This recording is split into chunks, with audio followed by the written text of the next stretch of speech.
Hey guys, mumeze gute? Uyu munsi ndi mu soko ndi kumwe n'umuhungu wanjye. Witwa nde? Shema. Gashema. Uzi Kinyarwanda? Urimo urakiga? Yego. Okay guys, so uyu munsi ndi mu soko ariko ndashaka kugira ngo mbaganirize. Nkuko mubibona rero turagenda dutemberaho gatoya, nahereye hanze kugira ngo murebe isoko ndimo ku bantu bari hano muri Amerika. Iri soko murarimenyereye, twese turihuriramo cyane umunsi ku wundi. Okay, so nkuko rero ngiye kubaganiriza uyu munsi, ndashaka kugira ngo nganirize abantu bashobora kuba ari bashyashya muri iki gihugu cyangwa se wowe uri gupanga kwimukira muri Amerika. Ndashaka kugira ngo nguhereze ibintu by'ingenzi ugomba kubanza kumenya mu gihe ukinjira muri iki gihugu. Ni kenshi winjiramo ugasanga ibintu kenshi bisa nkaho bigutonze, ibintu ari byinshi byo kwiga, ibintu bitandukanye, ahantu hatandukanye ho kujya. So nagerageje nshyira iyi video mu bice bitandukanye kugira ngo nguhereze tips cyangwa se ikintu wamenya mu gihe ukigera muri iki gihugu cya Amerika. Ikintu cya mbere kiza ku isonga ukwiye kumenya niba uri muri iki gihugu ni ukumenya kwiga gutwara imodoka. Mu gihe utazi gutwara imodoka hari opportunity nyinshi cyane ziguca mu ntoki, kandi mu by'ukuri byakagombye kuba byakorohera kugira ngo ugere ku bintu byinshi wari witeguye kugira ngo ugereho. Imodoka rero ahangaha muri Amerika kuyiga biroroshye cyane ugereranyije n'ibindi bihugu nka Canada cyangwa se ahandi. Abantu bari mu bindi bihugu mwadusobanurira muri comment uburyo ese kwiga imodoka mu bihugu byanyu biba byoroshye. So ahangaha muri Amerika biroroshye cyane iyo umaje kubona permis bitarenze n'umwaka mu by'ukuri. Ugereranyije nko muri Canada, ndumva aho barambwiye ngo ni nk'imyaka 5, simbizi niba ariko bimeze, ariko umuntu uri muri Canada yatubwira. Ariko hano muri Amerika biroroshye cyane guhita ubona permis de conduire. So ujya ahantu bita kuri DMV, aho ngaho niba ukiri mushyashya, niba ufite umuntu uri kugufasha kudeplasa muri uyu mwanya, uramubwira uti ntwarayo, niba ugafata ka gatabo ko kakwigisha amategeko yo mu muhanda. Ni agatabo gatoya katari kanini cyane, umwanya wajya ushyiramo urimo uriga umunsi ku wundi uzagufasha cyane mu kwitegura mu gihe uzaba uri mu muhanda urimo uraparatika ibintu byose wize. So imodoka nicyo kintu kiza ku mwanya wa mbere iyo ukigera muri iki gihugu. Ikintu cya kabiri ahangaha navuga ni ukwiga Icyongereza. Kwiga Icyongereza ni ikintu kiri très important cyane, kizagufasha mu gutuma ugera ku bintu byinshi cyane bishoboka. Nk'urugero, niba uzi neza yuko ushaka akazi, bizagusaba kujya gukora interview. Kuba wakora interview rero nuko nibura uba ufite Icyongereza gitoya cyangwa gikeya cyumvikana. So nta handi rero wajya byakorohera ni ukujya kuri amacollege aba ari atandukanye. Akenshi baba bafite classe ya ESL, English as a Second Language. So iyo classe iragufasha cyane, uhahuriramo n'abantu benshi cyane batandukanye, b'ingeri zitandukanye, baturutse mu Buyapani, baturutse muri Chine, baturutse mu Bufaransa. So uhahurira n'abantu benshi. Njye nibuka nkiga icyo Cyongereza nahahuriye n'abantu benshi cyane b'ingeri. Biranshimisha cyane kubona yuko hari culture nyinshi zitandukanye duhuriyemo, si wowe wenyine uri gustragolinga. So ni byiza yuko rero wegera aho hantu. Hari insengero zimwe na zimwe mu bice byo mushobora kuba muturanye nabyo batanga ayo maklasi. So wagerageza ukareba ESL muri zip code y'aho utuye kugira ngo umenye yuko biza kugufasha.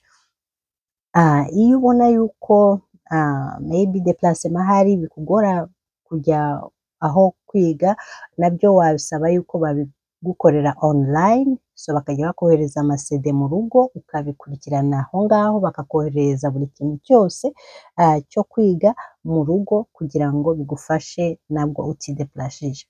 Ikindi aha ngaha ikindi cyagufashaho ni uko ushobora kuba wajya kuri YouTube ukandikamo English for beginner. So English for beginner aha ngaha nabyo biragufasha ureba uburyo conversation zitangira, uburyo uganira, buri kintu cyose muri makeya biragufasha cyane.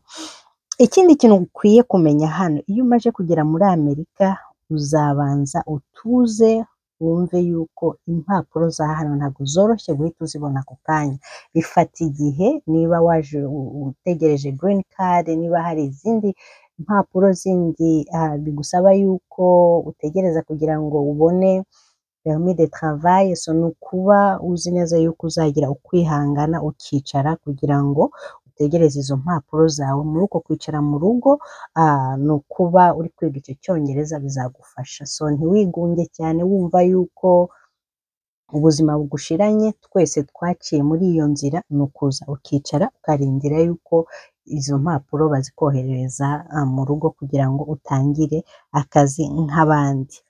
Ikindi kintu aha ngaha ukwiye kumenya ni uko warangije kubona akazi, ni ukumenya yuko muri Amerika habaho amashift atandukanye nibura nk'atatu. Hari shift ya mu gitondo, hari shift ya premidi nko guhera mu saa 9, hari shift y'ijoro ryose. So ni ukumenya yuko utuzi turahari twinshi cyane ahantu hatandukanye. Bivuze yuko ushatse gukora nijoro wajya gukora wiga ku manywa, ushatse gukora ku manywa wakora, buri kintu cyose mbese kiba kiri aho ngaho. Ikindi aha ngaha dukora duhagaze cyane, kandi n'akazi ka hano akenshi iyo ukiza ukiri mushyashya ntago uhita winjira nko mu biro cyangwa se mu kazi ko hejuru cyane, akenshi kubera icyongereza kiba kiri danje. Abantu batangiye aha ngaha barabizi ubuzima bwaho. Akazi ni akazi, akenshi utangira nko mu mahoteli ukajya gushaka akazi ko muri housekeeper, ukaba umu housekeeper cyangwa se ukajya muri resitora. So utwo nitwo tuzi tuba tworoshye cyane guhita ubona mu gihe uri kwiga cya cyongereza, ariko bitavuze yuko ariho uzaguma ubuziraherezo, hari igihe nyine bigenda bigahinduka. Ikindi aha watangiye akazi ni ukumenya yuko icyitwa bills ziratangira kuza ari nyinshi cyane, mu kuba wakwishyura inzu, mu kuba wakwishyura internet, mu kuba wakwishyura telefone, mu kuba wakwishyura amazi, umuriro, buri kintu cyose mbese kiba gifite bill yacyo ugomba kwishyura.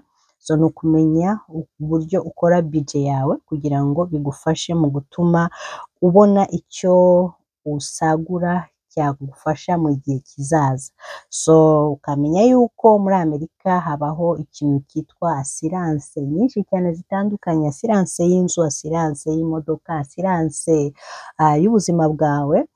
Ibi ni ibintu ukwiye gupengaho attention cyane. So mu gihe utwara imodoka making sure yuko iri asire, mu gihe uri gukora making sure yuko ugira ukwizigamira kwa assurance yawe y'ubuzima, mu gihe habaye nk'ikibazo abantu mubana ejo cyangwa ejo bundi batazatangira guhamagara hirya no hino basaba ubufasha, ariko wakagombye kuba wakwiteganyiriza wowe wenyine. Biba biri hagati y'amadolari 20-30 buri kwezi kugira ngo witeganyirize wowe wenyine. Niba ufite abana cyangwa se ugiye guhita ubyara, ni ugutekereza ikintu cyitwa child care cyangwa se day care, iri ku rwego rwo hejuru cyane. So ni byiza yuko nabyo ubiteganya ukavuga uti niba ndi gupanga kubyara, ese mfite amafaranga y'uburyo nshobora gushyira abana muri day care cyangwa se gushaka umuntu wabimfashamo. So ibyo nabyo ni ibintu ukwiye kumenya yuko aha muri Amerika bigukurura amafaranga cyane iyo abana binjiye mu buzima, cyangwa se ufite n'imbwa cyangwa ufite n'ipusi, ibyo byose ugomba kubishakira day care, nabyo bikajya kuba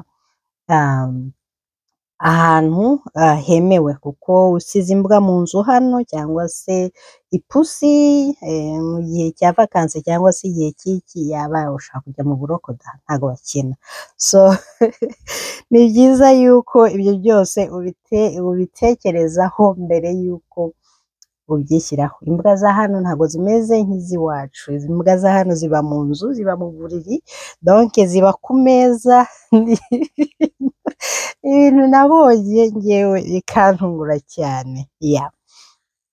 Ikindi kintu kimwe ukwiye kumenya ni uko hano muri Amerika haba irungu riteye ubwoba cyane. Mu gihe utaziranye n'abantu ntuzate umutwe, kuko niyo karibu, nibwo buzima abantu biberamo. So ushobora kuba uturanye n'umuturanyi mukamara hafi imyaka 2, 3, 4 uvuga gusa hayi utazi n'uburyo urugi rwe rumeze cyangwa se uziranye nabwo. So uziranye nabo. So icyo ni kimwe mu bintu bigize imico y'abantu ba hano. So ntabwo baziranye cyane byo kuba mwagenderana cyangwa se ibintu bimeze uko nguko. Simbizi aho ntuye ngewe niko mbabona, wowe uri mu bindi bice wadusobanurira, ariko uri mu bintu nk'iby'urusengero cyangwa se ibindi bintu birimo kominote, ndakeka aho byagenda neza. Ariko mu bintu ugomba kumenya ni uko haba irungu, ntabwo bimeze nk'i Rwanda cyangwa i Burundi.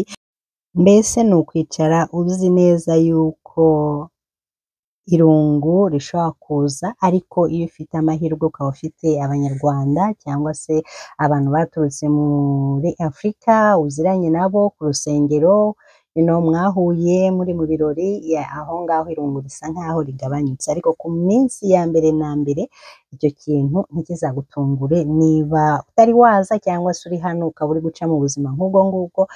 Ni ibintu biri normale kandi ushobora kuzabibamo kandi ukazabimenyera.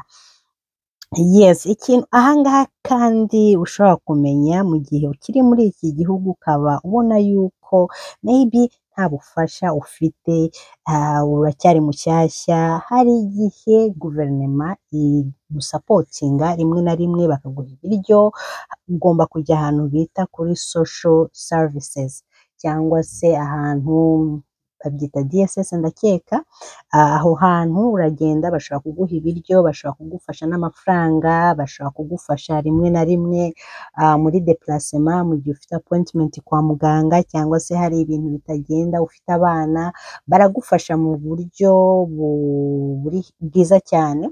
So ntiwihebe cyane niba uri hano cyangwa se niba uteganya kuzaza, mu gihe wumva yuko nta hantu na hamwe wumva yuko wafashirizwa, ugomba kwegera abo bantu ba social service bakagufasha.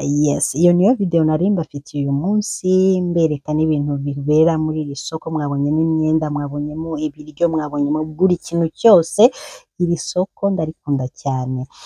Niba uri muri Amerika hakaba hari ikindi gitekerezo ushaka kunganiraho cyangwa se wifuza yuko naganiraho, wakinsigira aho ngaho muri comment. Muri iyi minsi nkajya mbaganiriza hirya no hino ubuzima bwa hano muri Amerika. Niba hari ikibazo ufite wakinsigira aho ngaho muri comment. Nawe uri mu Rwanda wandira uko ubyumva.